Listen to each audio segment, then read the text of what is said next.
Right, para sa mga nagtatanong nito mga kaibigan, kung paano daw ang shifting ng 6-speed manual transmission.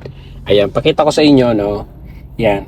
So, ito yung reverse, then 1, 2, 3, 4, 5, 6. Yan. So, meron po kasi mga sasakyan na 5-speed manual transmission, katulad ng mga Toyota Vios at iba pang mga sedan.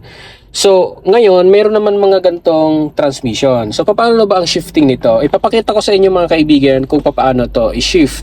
So, ang first gear niyan, so leftmost, then up. Ang second gear niyan, so ganun pa rin.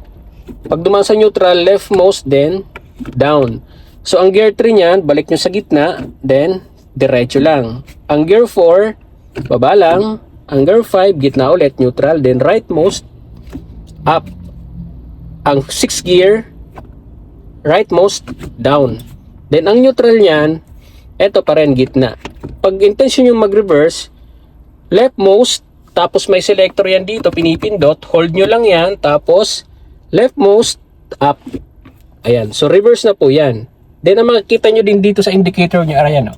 Naka-letter R, ibig sabihin naka-reverse na ang ating transmission. That's it.